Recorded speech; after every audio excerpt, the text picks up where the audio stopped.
Assalamualaikum anak-anak, selamat pagi. Bertemu lagi ya dengan Bu Ika di Mapel IPPD semester 2 kali ini.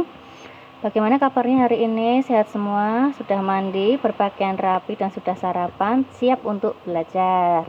Nah, sebelum belajar kita berdoa dulu ya. Bismillahirrohmanirrohim.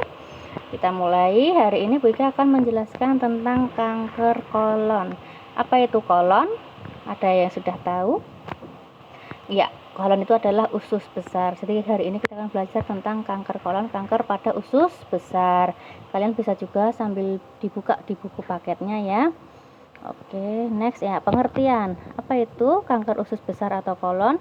Adalah kanker atau adanya sebuah massa abnormal yang mengenai usus besar. Nah, usus besar sendiri itu merupakan bagian usus paling akhir dari sebuah sistem pencernaan.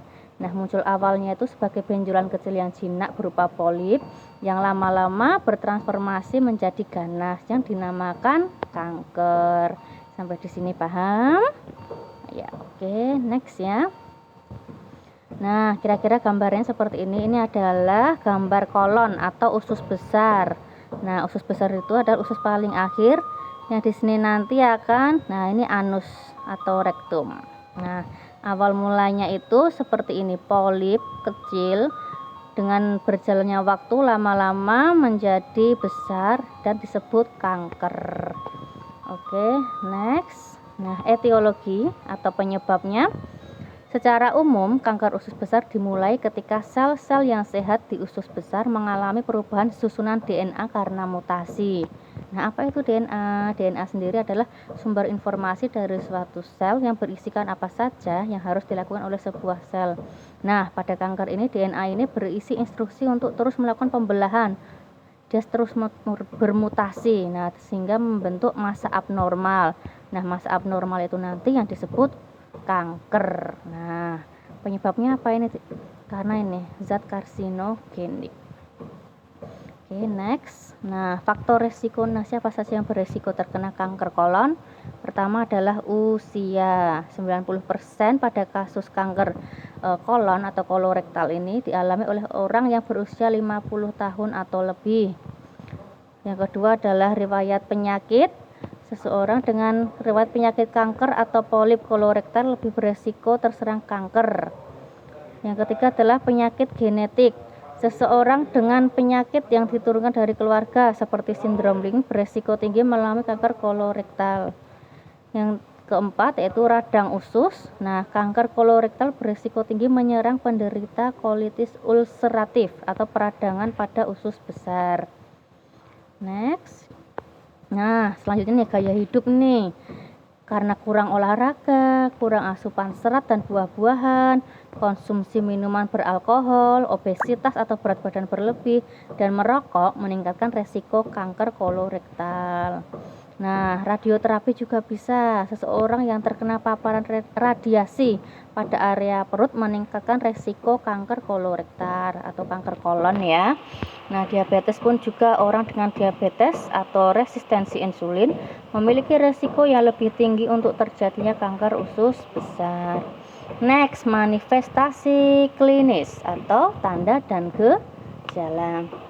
Nah, gejala dari kanker kolon ini tergantung pada ukuran dan lokasi tumbuhnya kanker. Beberapa gejala yang dapat muncul antara lain, yang pertama, diare. Yang kedua ada konstipasi. Kalau diare BAB-nya sering, kalau konstipasi ini yang sulit BAB. Lalu buang air besar yang terasa tidak tuntas. Selanjutnya ada darah pada tinjanya, jadi pada fesesnya itu ada darahnya, keluar darah, hati-hati ya. Ada mual, muntah, perutnya terasa nyeri, kram atau kembung, dan merasakan tubuh mudah lelah, dan berat badan turun tanpa sebab yang jelas. Nah, sampai sini paham ya. Lanjut kita ke pengobatan pada kanker usus ya. Ini yang pertama ya, ada dilakukan pembedahan minimal. Nah, ini dilakukan pada kanker yang stadiumnya masih awal dengan massa atau benjolannya itu yang masih sangat kecil, bisa dilakukan pembedahan dengan melakukan kolonoskopi. Nah, massa tersebut atau benjolan tersebut dapat diambil melalui sebuah sayatan minimal. Yang kedua, kolektomi. Nah, ini pada massa kanker yang lebih besar, yang sudah benjolannya sudah besar. Sebagian area usus besar dapat dipotong, kemudian pada sisi yang normal direkatkan kembali. Selanjutnya, kemoterapi. Nah, ini dilakukan dengan memasukkan sejumlah obat-obatan yang berfungsi untuk menghancurkan sel kanker. Nah, itu kemoterapi, dimasukkan zat-zat kimia, obat-obatan kimia untuk menghancurkan sel-sel kanker. Sampai di sini paham? Next ya. Nah, next, radioterapi. Nah, ini dilakukan dengan memaparkan radiasi sinar X untuk menghancurkan sel kanker. Nanti dengan terapi sinar X. Selanjutnya, imunoterapi dilakukan dengan memasukkan sel imun rekombinan yang telah dibuat sebelumnya untuk membantu sel imun tubuh melawan sel kanker. Yang terakhir adalah terapi suportif, dilakukan untuk meredakan nyeri yang disebabkan oleh kanker usus besar. Nah, terapi suportif dapat pula digunakan untuk memperbaiki kualitas hidup pengidap kanker usus besar. Nah, ini keluarga bisa memberikan support ya pada anggota keluarganya yang menderita kanker seperti itu. Sampai di sini paham? Kita lanjut ya. Oke. Nah, bagaimana pencegahan kanker kolon? Yang pertama, konsumsi buah-buahan, sayur dan serat yang tinggi. Vitamin, mineral, dan antioksidan yang terkandung dalam makanan tersebut dapat berperan dalam menurunkan resiko kanker. Kurangi atau stop konsumsi alkohol, stop merokok, olahraga rutin setiap hari minimal 30 menit. Ya. Menjaga berat badan ideal. Berat badan ideal dapat menurunkan resiko untuk berbagai penyakit ya, termasuk kanker usus besar. Nah, itu beberapa pencegahannya. Oke, yang terakhir kita masuk ke penugasan ya. Untuk hari ini tugas kalian adalah membuat LP mind mapping dengan nama penyakit kanker kolon.